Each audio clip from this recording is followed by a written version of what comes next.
So it doesn't look like, no, that, I heard that. Can y'all hear this? Can you hear that? We're gonna make our voices carry. I have a bunch of teenagers, so that should be no problem. So we're gonna start with having our Dekalb County police officers talk to you about what most of you are probably here for, to hear a little bit about some of the uptick in the car injury crime that we're seeing in general, and just kind of what the crime statistics, what they're doing in our community, and what they're seeing, and what we can do to help them and help ourselves. We're really fortunate to have Captain Wallace, Detective Vire, Officer Brim, and Major Rutledge here with us. I think we're going to hear all, I think, are members either of our community or close by, and all North Central Precinct Dekalb County Police. So welcome. And they have some handouts and things here on the table, so make sure you grab those before you leave. Major Rutledge, everyone, thank you.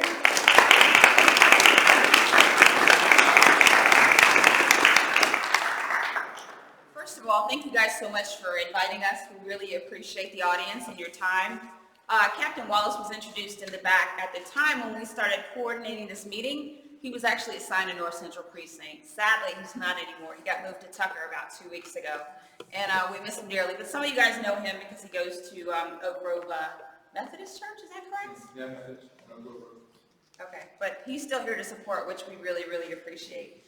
So again, my name is Major Nicole Rutland. I am your precinct commander. You all are located in what's called the North Central Precinct, and that location is in the headquarters building, which is at 1960 West Exchange. If you know what the Target is and the LA Fitness right off La Vista, we're behind there. It's the two big green glass buildings, and the one on the left is fire headquarters. The one on the right is police headquarters. So our precinct takes up the first floor of that building, and that's also where you go to get police reports and talk to detectives and stuff like that. This is my community liaison officer, Officer Julian Brim, and he has some special duties 3 days out of his 4-day week. He does things like coordinate with apartment complexes to try to better the environment with them. He talks to communities like you guys. He pulls crime stats. He does security assessments, and there's so much more that he does. I can't even touch on it. He's done a lot of things on his own initiative that I didn't even ask him to do. And that's what you want to find, or excuse me, that's what when you know you have a star employee, that somebody does things on their own. A little bit of background about me. I've been with Dekalb County. It'll be 23 years in May. I started at 12. Yes, thank you. And I've had the opportunity to work at a lot of different units. I did 2 years in narcotics vice as a sergeant. That was interesting. 2 tours in major felony robbery homicide, once as a sergeant, once as a captain. When I was a sergeant, actually it was when they were filming the first 48. That was pretty cool. So I made a couple episodes. Rode a motorcycle for 2 years. I was the first black female officer to ride a motorcycle for Dekalb County Police Department. That was an awesome job. Administrative aide to the chief of detectives, worked in the cops unit when we had one, and every precinct but one, and now I'm blessed to be your precinct commander. So Dekalb County Police Department has really been good to me. We have more people coming in. Awesome. So I know you guys had some specific questions about crime in your general area, which is the proposed city of Vista Grove. I'm going to let Officer Brim touch on the crime stats, but the big one for us, and this is a rapidly growing property crime, it has become a big time a crime of opportunity, and that's in-ring autos. That's when people break into somebody's car. Across Metro Atlanta, that's become just a ridiculous problem.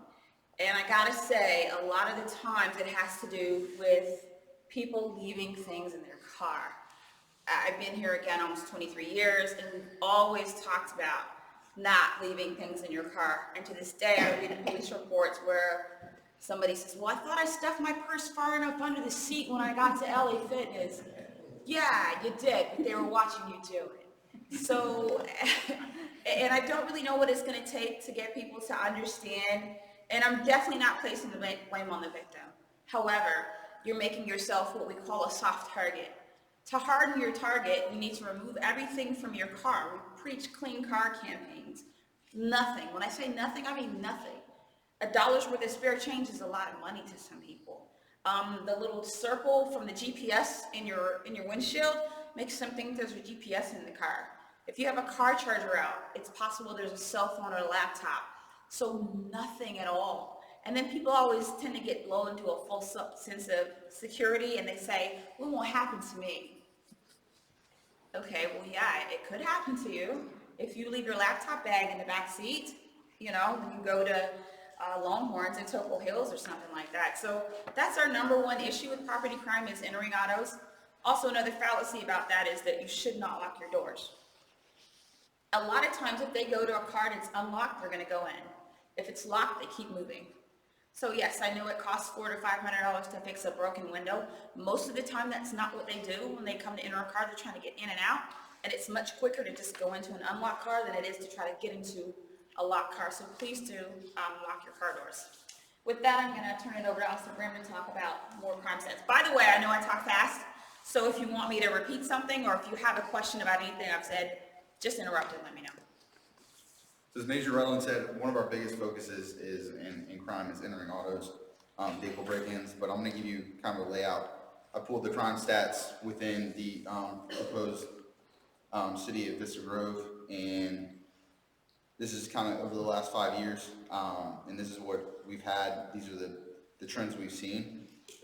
I'm going to kind of give you year to year and then as well the past 5 years. So last year we were down 25% in pedestrian robberies when compared to 2018, and since 2015 we're down 27%. Business robberies were down last year. When compared to 2018, we're down 25% business robberies. We're down 57% in residential robberies. We were down 24% in residential burglaries, and 2019 was a 5-year low. So from 2015 to 2019, 2019 is our 5-year low on residential burglaries. And since 2015, we've seen a 31% decrease in residential burglaries. As well, in business burglaries, we're down 50% from 2018 to 2019. And again, 2019 was our 5-year low on business burglaries, and since 2015, we're also down 18%. When we're getting into our entering autos, we've seen from last year, we had an 8% increase, and since 2015, we've seen a 57% increase in our entering autos. So we've also seen a bit of an uptick in the vehicle thefts. We're up 29% from 2018 to 2019. So, but overall, from last year to this year, or from 2018 to 2019, we saw a negative or a decrease in 3% in crime. So that's kind of to give you a rundown. Most of our crime this year is, and even in previous years, is mainly focused along the main corridors. So a lot of the entering autos are focused in some of the commercial locations.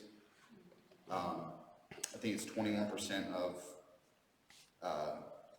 some of our entering autos are occurring at the commercial locations. So that's what we're seeing with that. And like I said, most of our crime is along those main corridors, especially the property crimes, the entering autos and the burglaries. We're seeing it along the 85 corridor. We're seeing it along some of the main stretches of Claremont and North Druid. And some of it's focused within our apartment complex as well. A couple of the things we're doing, if you want me to kind of step into the community stuff, a couple of things we're doing right now so our 2020 initiative for this year is entering autos. So Al Fowler, who's not able to be here, he's our public ed. I work with him 3 days a week. We are focused on entering autos this year. So what we did is we picked our top 16 locations within North Central Precinct, and we have focused on working with those businesses and trying to identify what problems they're having that may be leading or assisting or making these areas soft targets. So all the locations we've identified are going to be commercial areas. And so what we're doing is we're going out, We went out a couple weeks back and we did security assessments at all 16 locations. We identified problems that they're having. So that could be lighting. Some places have no lighting, some places have good lighting.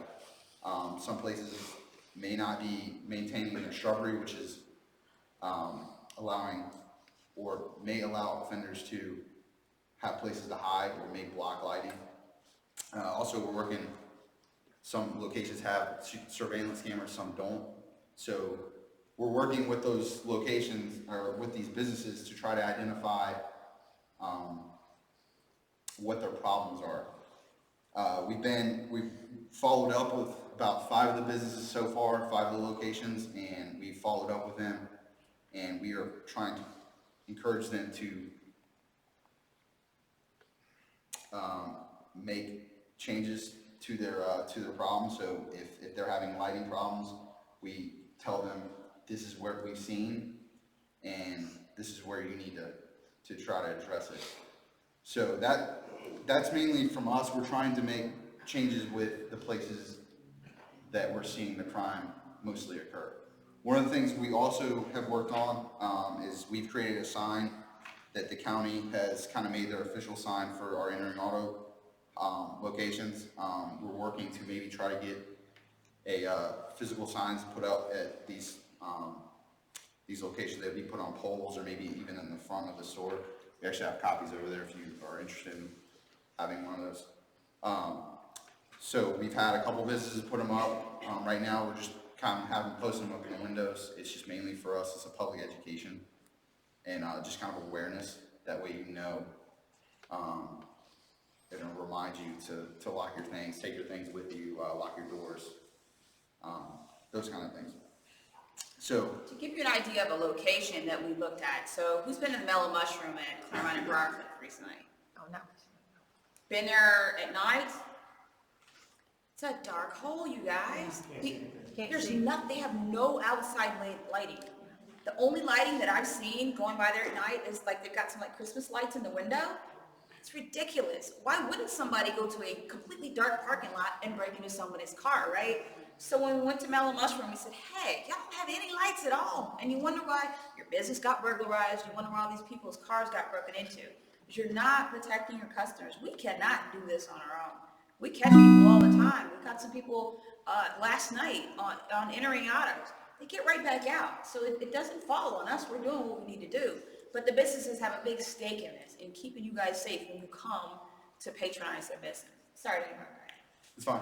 Actually today, and this affects this area directly, Al and I went out to Oak Grove Market. We met with several of the business owners in that area. We're working with them. They've done a pretty good job in some of their lighting, especially the Oak Grove Market side of things, where the Grove is in Oak Grove Market.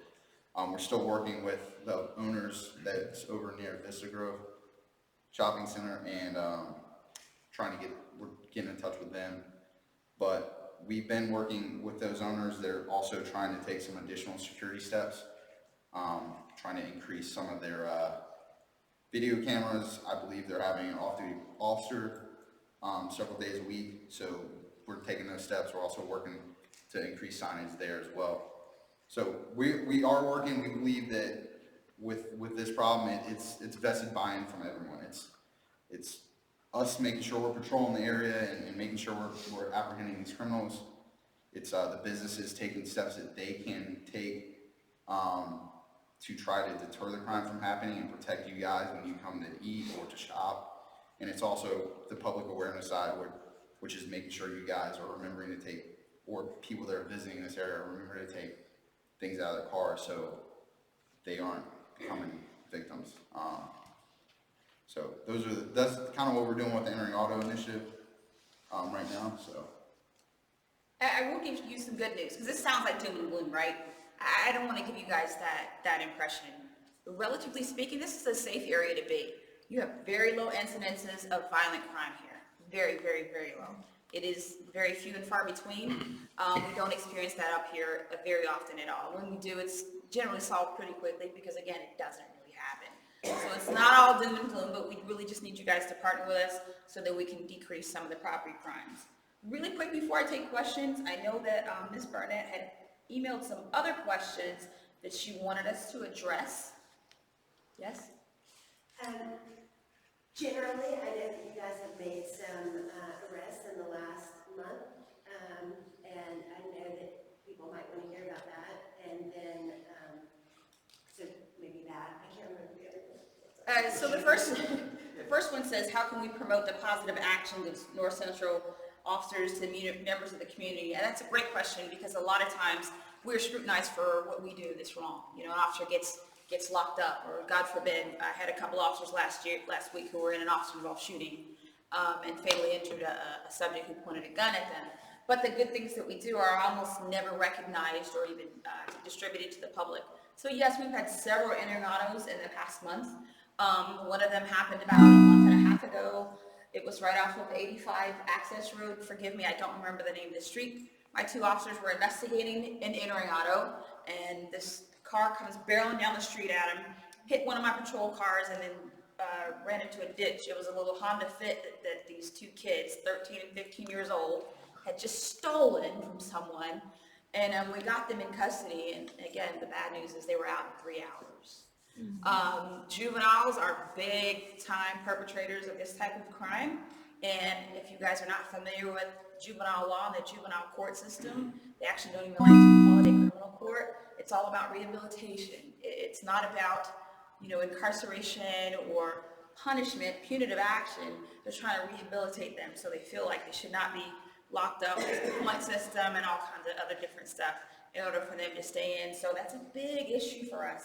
But my officers are really, really good at that. They caught a burglary suspect earlier today who had hit several locations down in the lower end of the precinct, down near Memorial in Columbia. We've been chasing this guy around for about 2 weeks. He's wanted for, I don't know how many crimes, but I mean, he's running around with a gun and doing all kind of crazy stuff. So we do a lot of really positive stuff that, to me, a lot of it is, it's basically our job, right? It's what you pay us for. But I think it is important to be more public about it so that we can get the recognition, because it is a hard job to be out there on the street. Dekalb County is, I call it big time policing. This is not Brookhaven. This is not Sandy Springs. This is not, you know, Alpharetta. There's some serious stuff that happens in Dekalb, and the officers are very, very hardworking. So that was a great question. Thank you for asking that. And we do a lot of times post on our social media sites if we have a great arrest. The other thing about that is that we have to limit the information that we send out, because if this person is arrested for one crime, he or she may be a suspect in a number of crimes, and if we start releasing people's pictures and names, that can compromise the subsequent investigations, because we have to do photo lineups. And you can't do a photo lineup once you've released somebody's picture to the public, right? Because then that means if I need to show him the photo lineup, he's already seen it on the news. It's tainted, so we can't use it. The court throws it out. So that's the other reason why sometimes we don't actually toot our own horn, if that makes sense. But do please follow us on social media. We're Dekalb Police. We have Dekalb County Police Department. I think we're going to end up going to just one Facebook page. But then for now, we also have a precinct Facebook page, which is Dekalb Police Center Precinct. And I know we're North Central, but we used to be Center. It's very confusing with the names. They change it every few months, so we just have to keep changing stationery.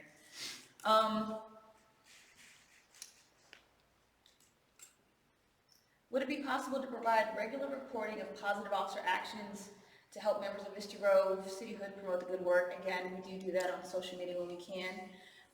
And if you hear about something on Nextdoor, I think the police caught somebody, you can always call us and we can confirm it at night to the extent that we can release information to not compromise an investigation. And what are we doing to prevent marijuana? We kind of hit that. So those are all three of the questions. Other questions? Yes, ma'am. I just wanted to know a little bit, I've heard some community talk about whether video surveillance of a break-in is helpful. Some say the police officers have told them, no, we don't even need to look at that, it's not particularly helpful. I've heard that a couple of times, so if y'all could just give some clarity about how much, you know, say a business has video of their parking lot, how much that's utilized, if it's helpful. I know a lot of people of Dekalb County, I've heard that a lot of areas are you have the rings and the home videos, and it's pretty prevalent, so you can almost go straight down the road and kind of follow somebody. But our particular footprint is lacking greatly with that kind of home technology. So if you could talk a Sure, well, first of all, I hope it was none of my officers who told you that, because that's not true. Any evidence that we have is good. It doesn't matter what quality you think it is. Just the fact that you have a picture of someone or a car or them doing something, you just never know. Maybe the face isn't clear, but I can't tell you how many times we arrest these folks and they're wearing the same clothing. If it's distinctive enough, no, I'm serious. Am I joking, Captain Wallace? If the clothing is distinctive enough, we can arrest them and we will have a conviction on that case. So it's absolutely 100% helpful. And let me tell you again how helpful the cameras are. So we have a new initiative called Connect Dekalb, and we formed a partnership with Flock, which has the license plate reader cameras. I'm not endorsing them, but we do have a partnership with them. And also with Ring and the Ring portal. So if you buy a Flock camera in your area, and there are actually more in this area that he just found today that's not connected to us, the Flock cameras read the license plate of every car that goes by. And what they do is it feeds into the cloud. So if the car is stolen, take it in a carjacking.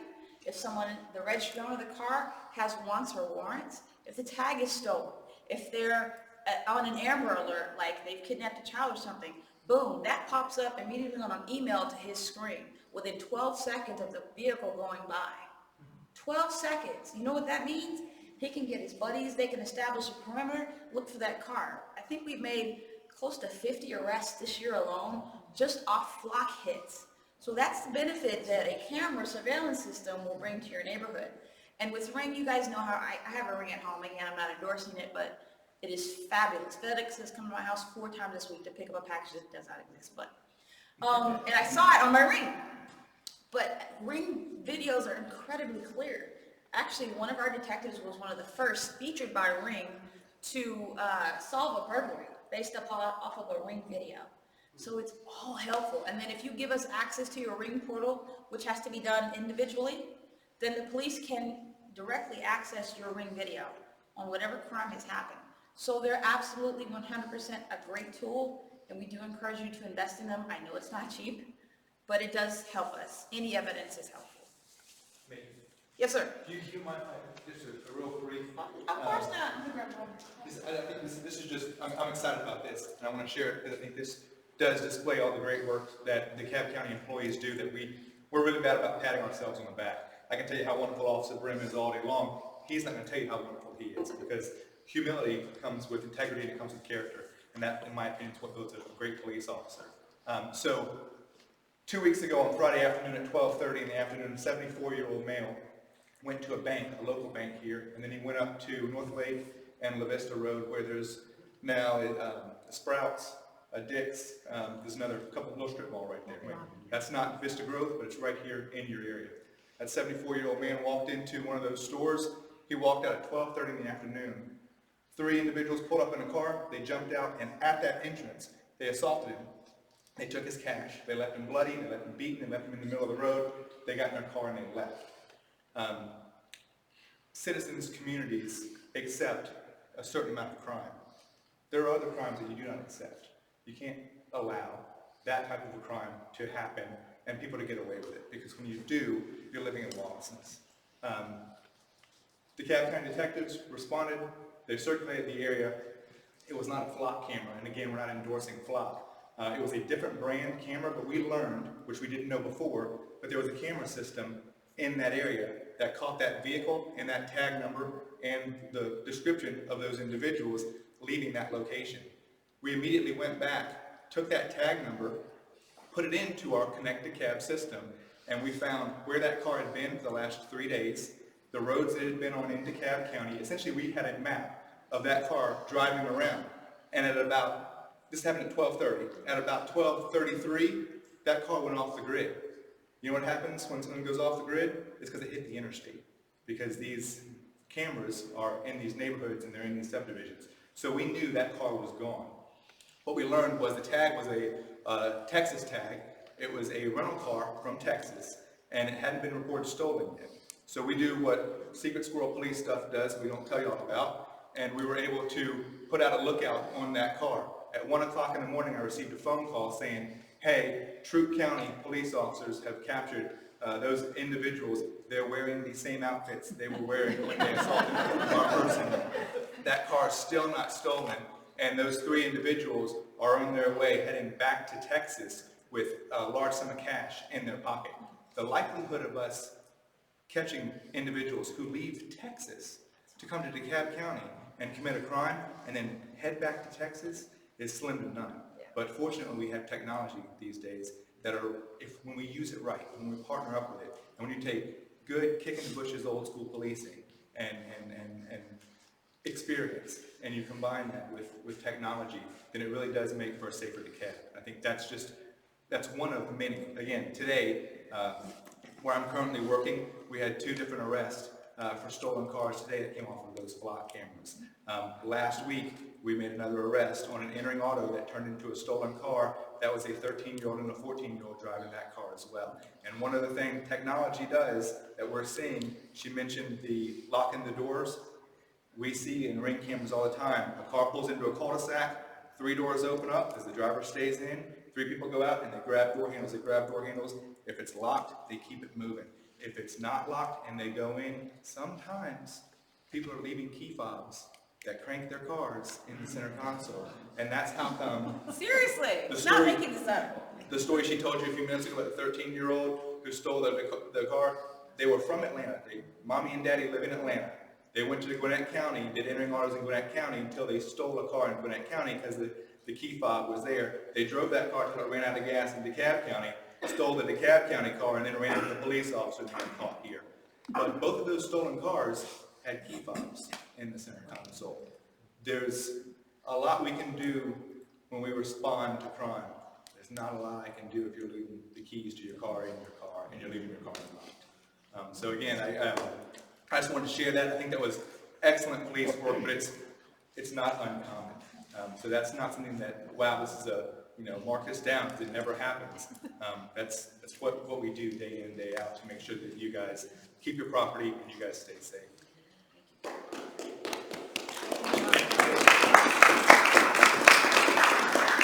do you want to do question and answers, Ms. Barnett? I think we're all civilized enough to be able to just talk openly and raise our hands. No, I think this crowd is too rowdy for that. Yeah, so we can do some question and answer. Yes, ma'am. So what does happen with this 13 and 14-year-old and 14, 15, whatever? What does happen in the juvenile court system? So it's kind of complicated. I'll try to give you quick and dirty. There's a point system that the juvenile court operates on. And a child has to hit a certain number of points to stay incarcerated and then be transferred to the regional youth detention center. And entering auto, breaking into a car is no points. It's a couple of points. It's not enough to get them transferred to an actual detention center. So we would take them to juvenile intake. They get processed. The officer writes their report. And juvenile intake picks up the phone and calls parent or guardian and says, come get them. So that's generally what happens. And I don't know the point system by heart. I doubt if anybody does. But the only time they're actually really held is for one of the 7 deadly sins.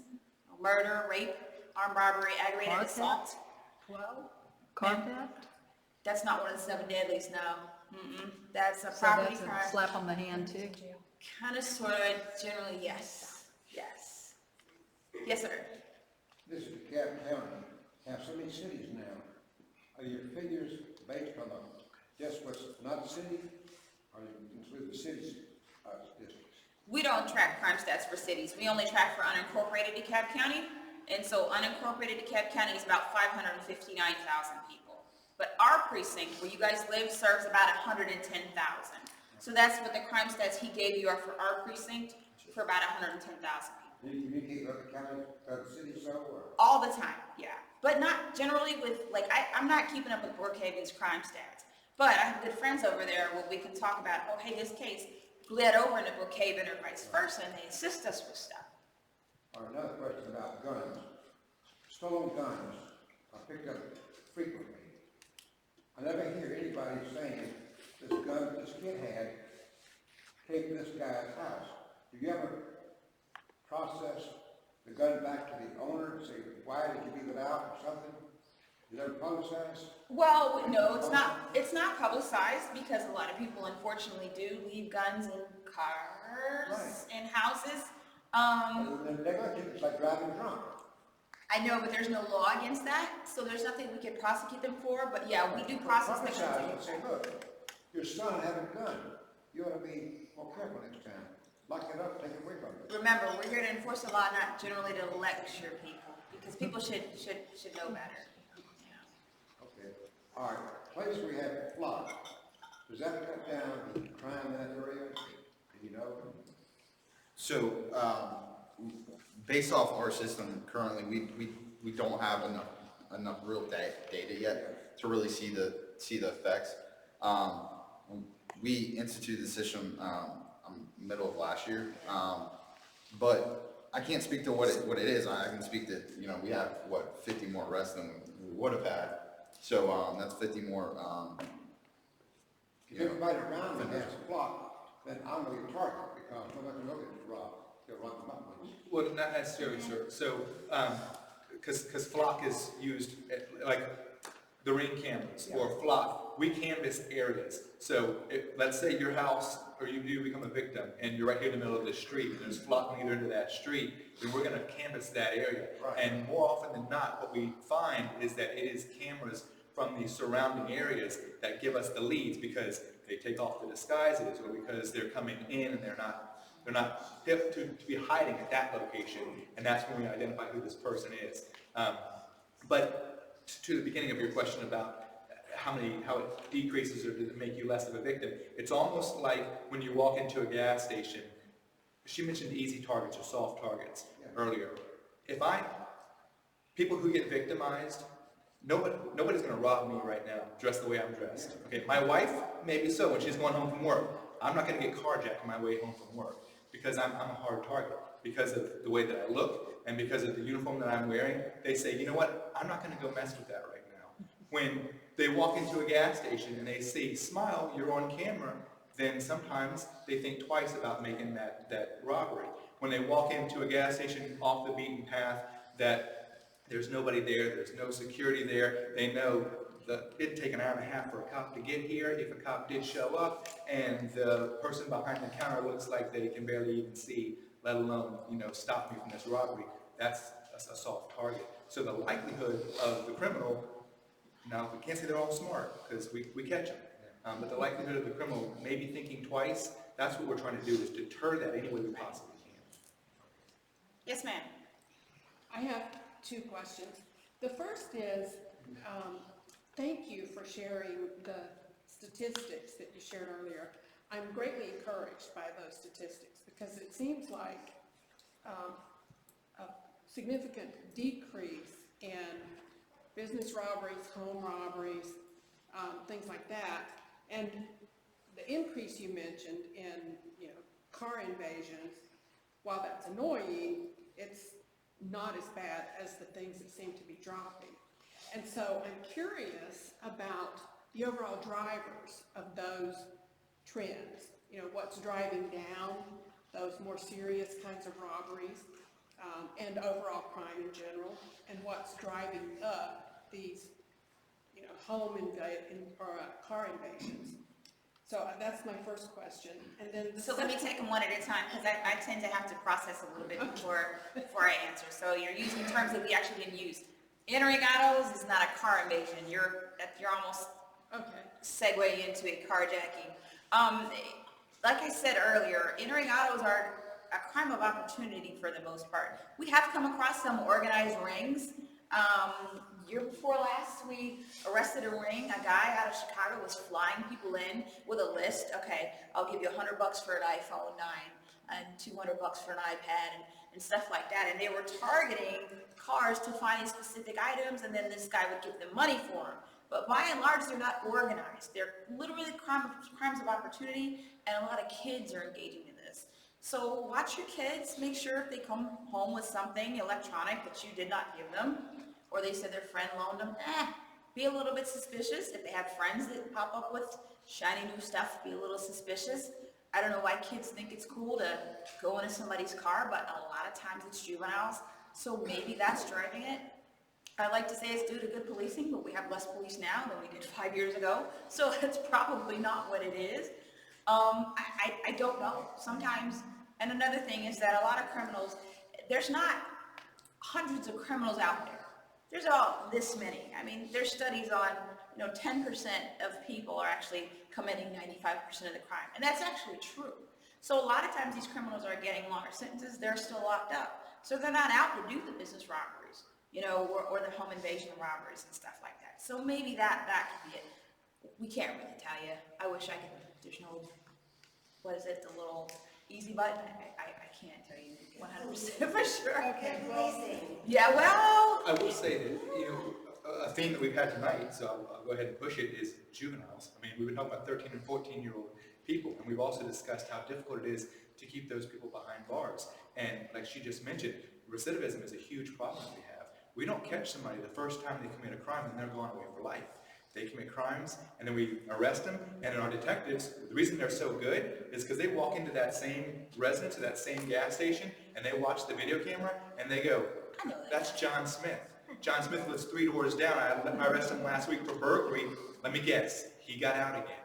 We go back and we look and we see, wow, yeah, John Smith's got out, and he's waiting on his court date, and John wanted some money until his next court date, and then we go and we re-arrest that individual.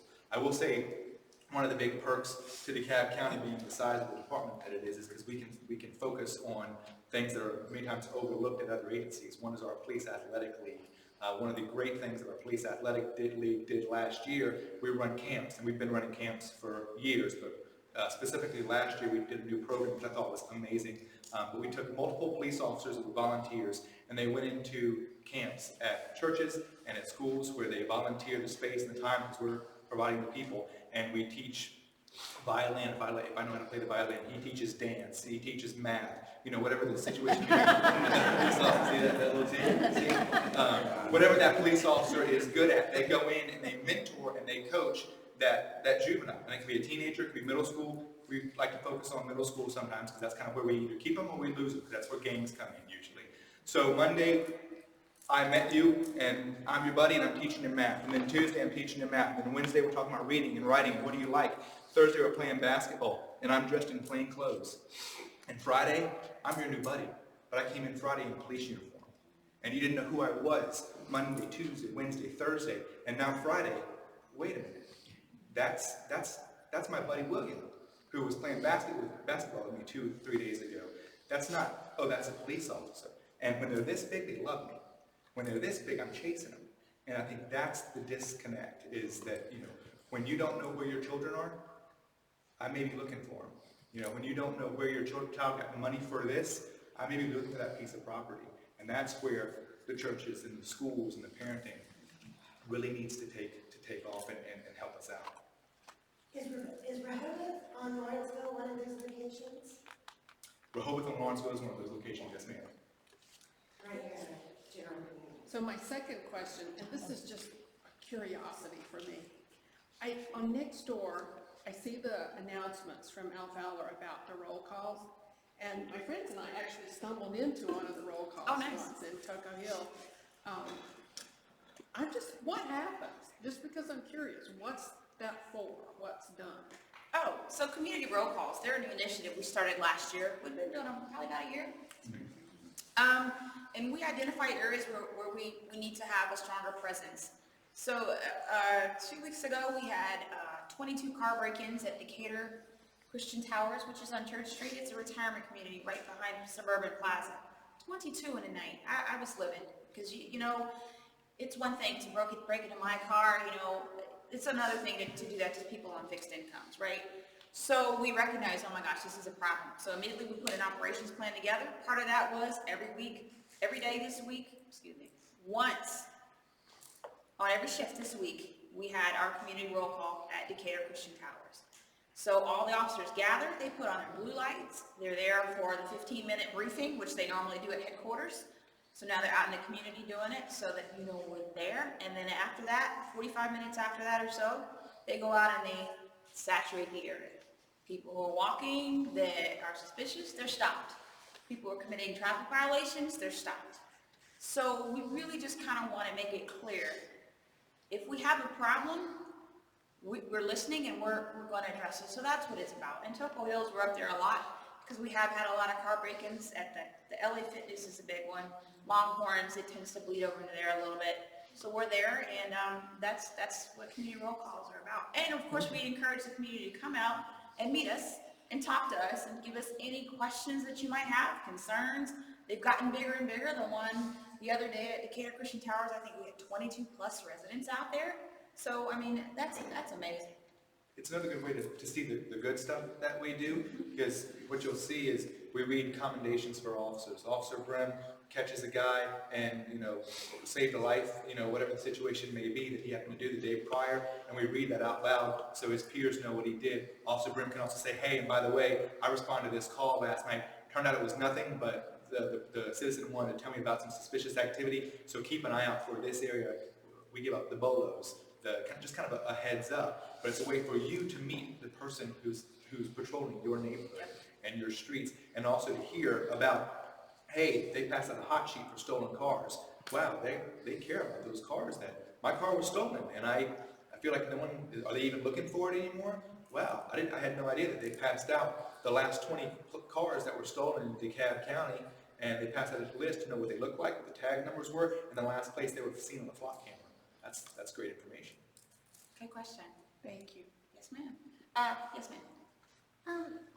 There's an election on March 24th for DeKalb County Sheriff, and I've seen signs like Carl Mobley and Adam Gardner, and I like to pick people, who are just honest, smart, and hardworking, and you can't really tell that from the newspaper necessarily. Do y'all have any opinions on? So we are not allowed to express political opinions in uniform.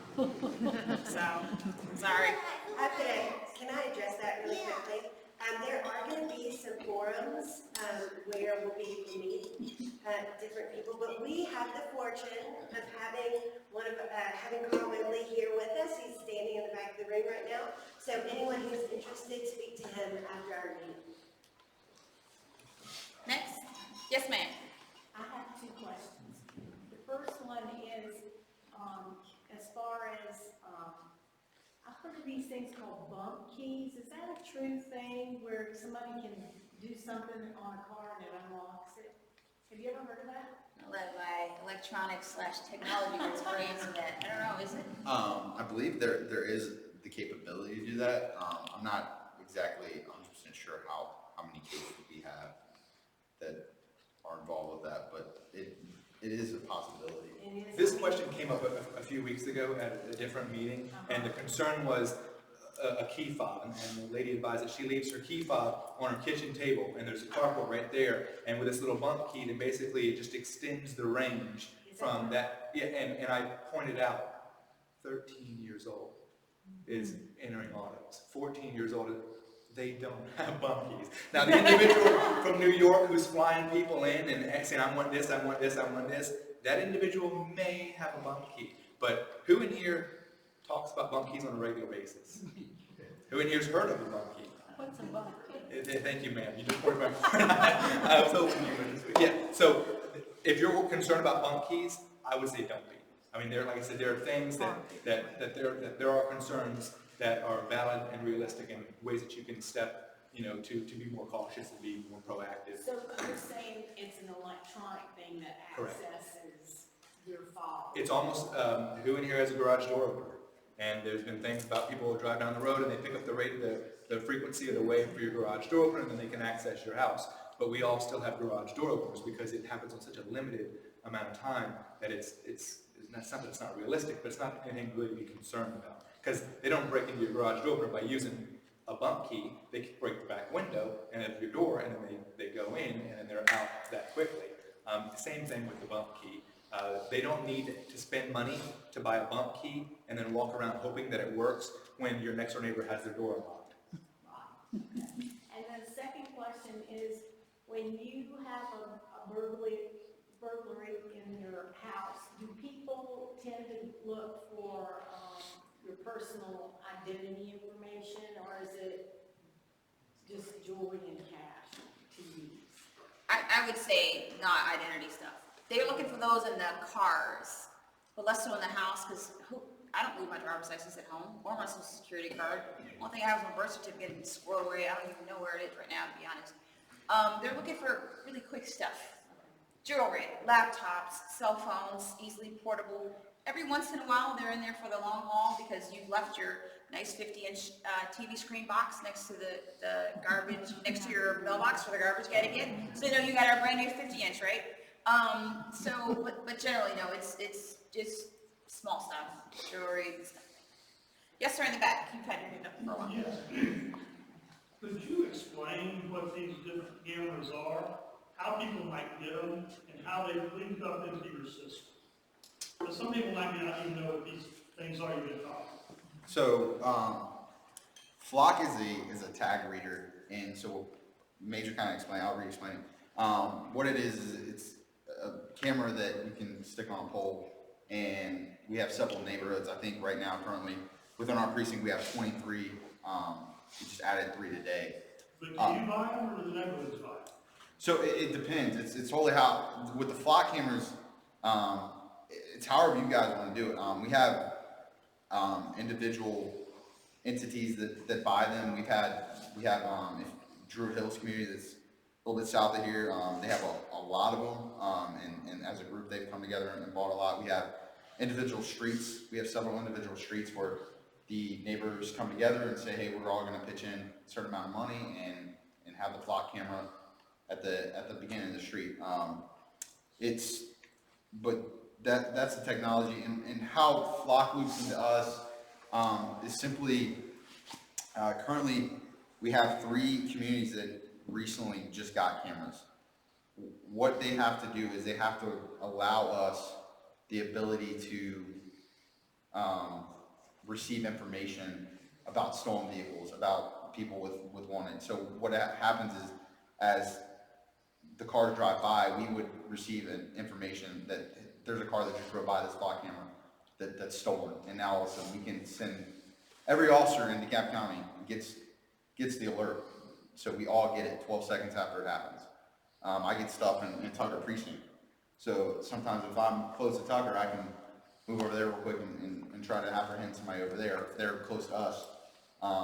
So that everyone in the county gets the alert, and that way we can respond.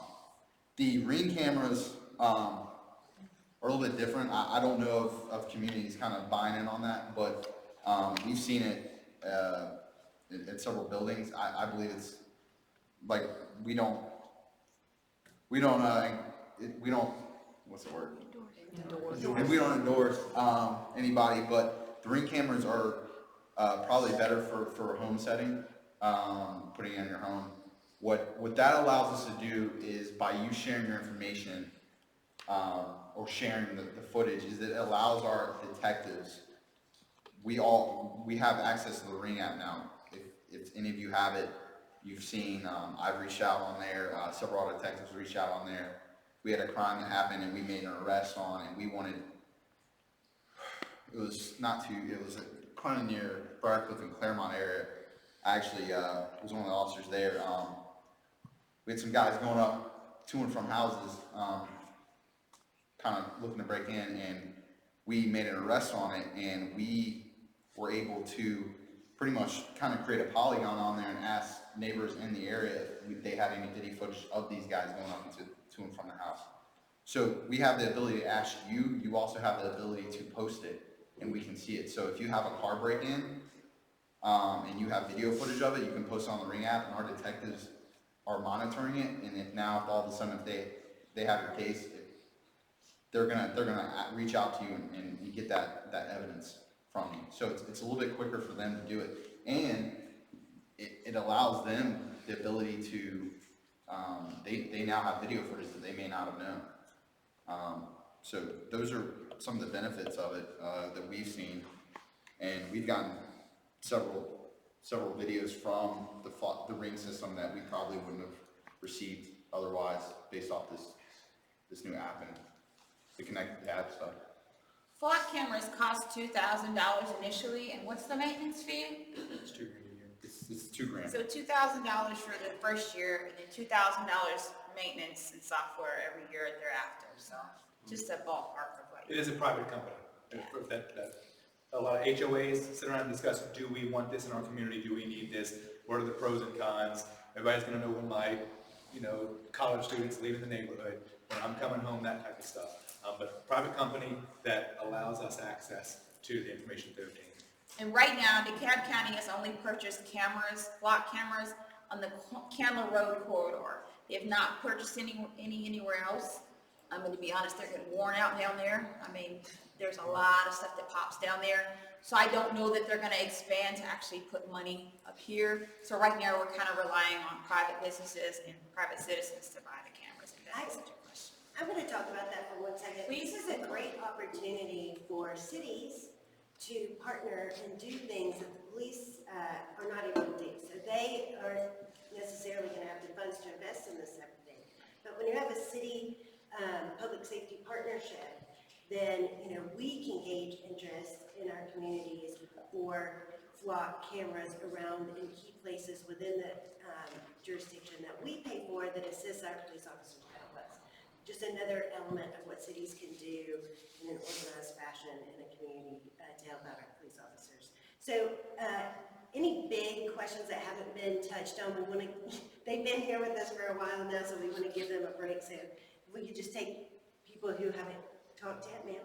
I don't know if this is a big question, but a clarification of something you said earlier, that DeKalb doesn't track crime statistics in cities. What about cities that rely on the DeKalb County Police Department? Yeah, so currently we only provide services to 2 cities inside the unincorporated DeKalb County.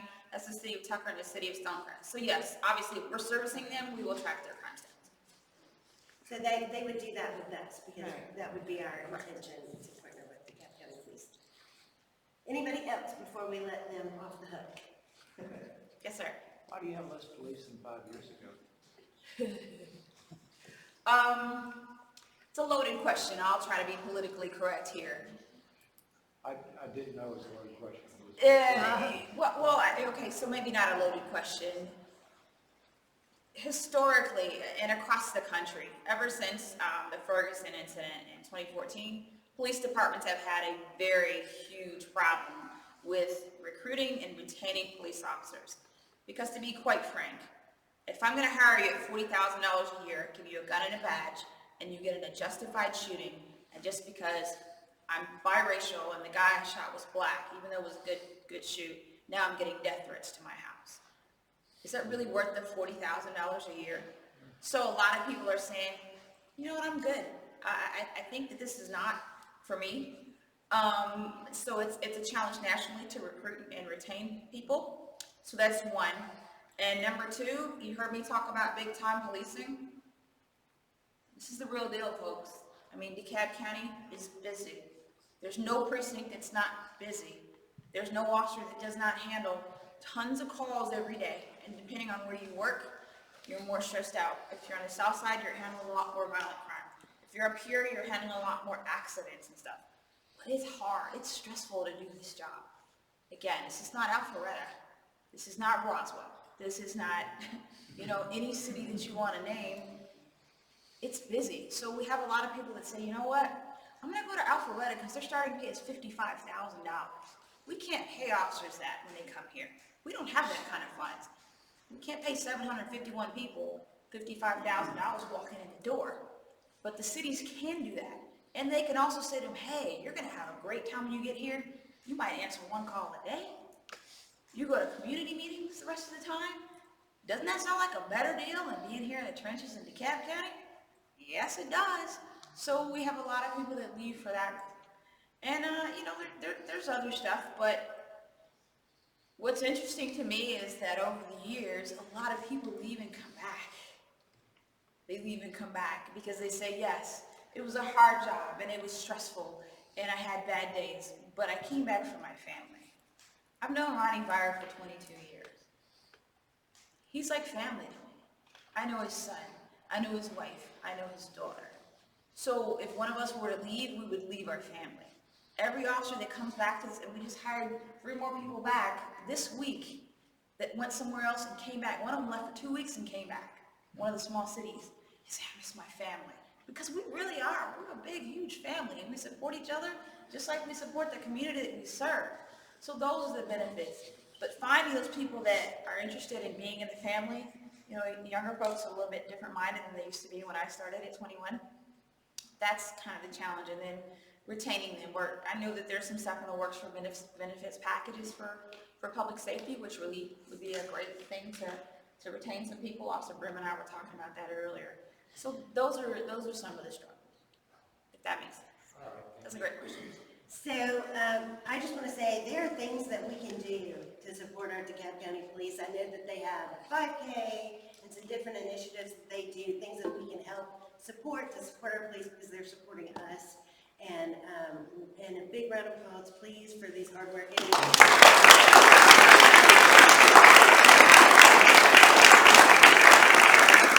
gonna leave you guys some pamphlets, and we have an upcoming Coffee with a Cop on March the 27th at Starbucks at Northwood Hills and La Vista, so please come by and see us. Is that the one next to Temple Hills? Yep. The little tiny one. I didn't even know it was there. Squeezed into this CVS. But thank you guys so much. We really appreciate And it. real quick, I would be mad at me if I didn't. He also, outside of the Coffee with the Cop, we have National Night Out, August 4th, 2020. We have handouts, and I believe it has his email on there somewhere. If not, I'll leave some cards. You can reach out to me. But if your communities or you want to have a block party or whatever you want to do, if y'all want to have one, we'd enjoy it. We come out to all these. I can talk about that, actually. I have sponsored this National Night Out in my neighborhood for the last several years. And what it is basically you have like a little barbecue something. We have a kickball game in one of the fields in my neighborhood. And then different police, like we had so you get your kids out there, the big SWAT guys show up with all their cool stuff. And then your area patrol people will show up. You get to introduce and meet them face to face, the people who are working your neighborhoods and our area. Some of the different cool like stuff, they will actually show the kids the different equipment that they use and talk to them. It's just a good opportunity to get some good face time with our police officers. So if you don't know about it, you can probably find it on Dekalb County's website or some information. But it's really great, and they bring you some cool swag to give out to you, which is always great. Is it only that day? Yes.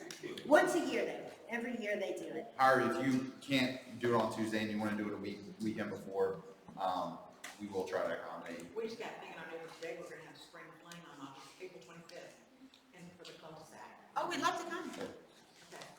Who's the best person to reach out to that stuff? Is it Officer Brim or Al Fowler?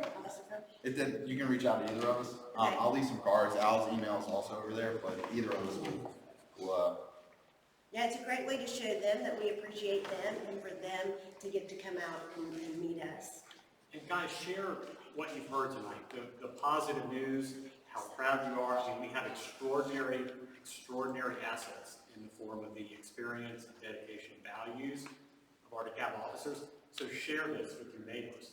The statistics that you've heard, the preventative measures that you've heard, and the way to support them. So get the word out. We can really be hands and feet for their good work as well.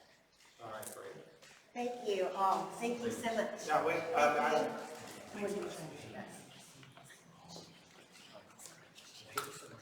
And you know the bad news spreads like wildfire. So one, person says this happened and people didn't respond as fast as I thought they should, and that, just spreads and it kind of gets bigger, and then that's the general mindset. These statistics about what's actually happening is the real news. So let's spread that also. So now we're back to kind of the Vista Grove meeting. We are working really hard. We're going to try to wrap it very quickly here. Yeah, we're gonna make it quick. So we are working really hard at the Capitol. We have sponsors right now. We have Dekalb delegation sponsors who are working on our bill. And we're expecting it to happen this year. Until we're skeptical always, until we see that bill drop and then pass the House and the Senate, or the Senate and the House, whichever direction it goes, and then get signed by the governor. We're not gonna have any celebration parties, but we're really optimistic. We see it happening this year. They understand. And they're local representatives. We didn't have to pull out any other areas. We're talking to people who have parts of our footprint, and they are supportive of Vista Grove, and so we're feeling really good about that. Continue to email them. I'd rather wait until they drop the bill. We'll have a big press release. You know, it's complicated at the Capitol. So we're gonna wait and let the bill drop, and then we'll make that public for everybody.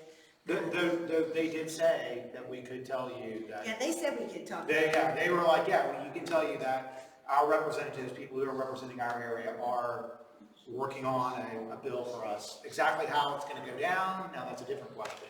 Yeah, they're making a little tweaks. And they're working on building the broadest consensus as they can, bringing in other legislators, which is something we've been advocating for too. So certainly, you know, if you haven't sent a short note to your legislator, recently and said, appreciate your hard work in general, and specifically, thanks for supporting Vista Grove, certainly do that.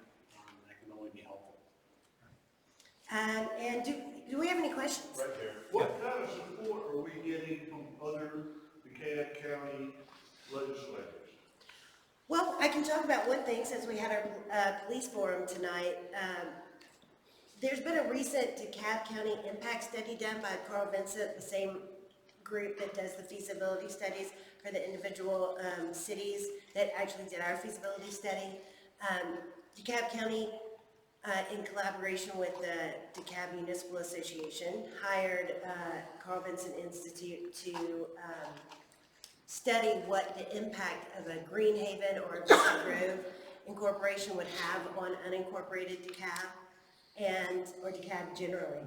And what they found from that is that something that we already knew, and y'all probably know also, is that we're paying in a much larger amount of taxes towards public safety than is utilized in our footprint.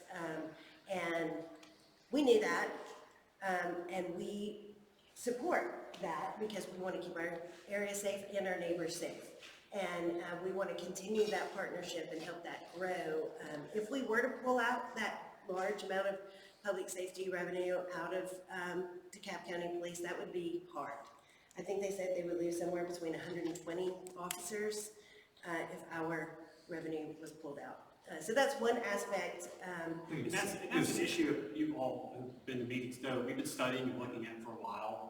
Matt looked at those numbers even before the study came out. It's part of what led to the decision to partner with DeKalb PD, which I think for tonight, and looked at it, has a lot of advantages. Because just to make this important point, there's safety in our area, but also outside of the boundaries of Vista Grove, and that's important too, because as you heard, particularly with these property crimes, they travel. And so it's important that we think, especially with public safety, that we think holistically. It's different in that respect from something like zoning or parks where you really have that local focus. You have to sort of think countywide. But I don't think I actually answered your question. So the legislators see that benefit because let's be honest, annexations are going rampant right now. Brookhaven is steadily moving down North Druid Hills and grabbing commercial, which is then influencing the residential areas who want to have input on what's happening in the commercial areas, right next door to them, which is kind of causing, it's a combined annexation for business owners who are saying, I want to be a part of this because they get certain abatements, they get certain things that DeKalb County is not able to offer. Businesses in general are, interested in being in cities. And then we've also had, y'all may have seen the Clarkston proposed annexation of various areas. Including North DeKalb Mall. That went all the way to North DeKalb Mall. They've scaled that way back now, but it shows you kind of what people are looking at. Doraville has some annexation plans where they're studying feasibility. They're looking at taking a big part of the Embry Hills area. And not just take, they have to get a vote because large swaths like that require a referendum vote similar to what we would need a referendum vote on for our area. But we're a valuable area. We're not gonna sit here unincorporated. So the legislators realize that with Vista Grove's commitment to partnering with DeKalb County Police, if we are able to incorporate, that helps the county. Whereas if all of our area cities that are above us, Brookhaven, Chamblee, and Doraville, all have their own police departments, any revenue that they take is going to adversely affect DeKalb County Police and their bottom line and what they can pay. I mean, they're already struggling, excuse me, they're already struggling to fund and fully, fully equip their police officers. They would like to have a lot more than they have. Taking more money from that pot is not going to be helpful. So that has certainly influenced our legislators. And in general, they've seen the positive. Our September town hall, the questionnaire, I don't know if y'all remember or if many of you attended that. We had a legislator hosted town hall back in September where we had 5 of our legislators host, and they had a questionnaire that everyone that attended filled out. There was close to 300 people at that meeting, and Vista Grove was overwhelmingly the preferred direction for the people in that room. So, that was encouraging for them and for us. So the sentiment is there for the creation of this city, and that's really helped our legislators. Any other questions? All righty. Thanks, everyone. So we are going to be moving towards the campaign mode really shortly. Right now, we've been on education and legislative outreach. Now that the bill is getting closer, we're going to be shifting towards campaigning. So anybody who's willing to do a little canvassing, wants to be kind of a point person for their neighborhood, that would be really helpful for us to be able to send you something and then you send it out to your community to get the word out. That's our biggest hurdle. Is there's unfortunately a large percentage of people in our footprint who have no idea what Vista Grove is, no idea what the cityhood movement is in our community, and we're doing as much outreach as we can, but access to these neighborhood listservs, access to your, just getting the information out. You don't have to have an opinion, just informing people, because nobody wants to show up in November to vote and not know what they're voting on. If you have a sign, put it out. And 2 really good things. So that, if as we expect the bill's introduced, it's really more of what we're doing. It's the education effort. We just need more of us to help get the word out, because it's really important that people be informed about the issue, pros and cons, and that's very, very important. So we'll need all of your help. Just one moment. All of your help with that. Word about annexation too. In fairness to existing cities, they would tell you, we're not reaching out for properties. They're studying it. I mean, certainly they're interested, but as Angela said, it's the businesses that are annexing and that in turn, if you think of La Vista Park, is creating pressures. We heard from some La Vista Park representatives, one of them recently in a meeting, who made it clear that they felt like because of what had annexed into Brookhaven, that they were now sort of sitting on the edge of a lot of development without a voice. So that dynamic is what's going on.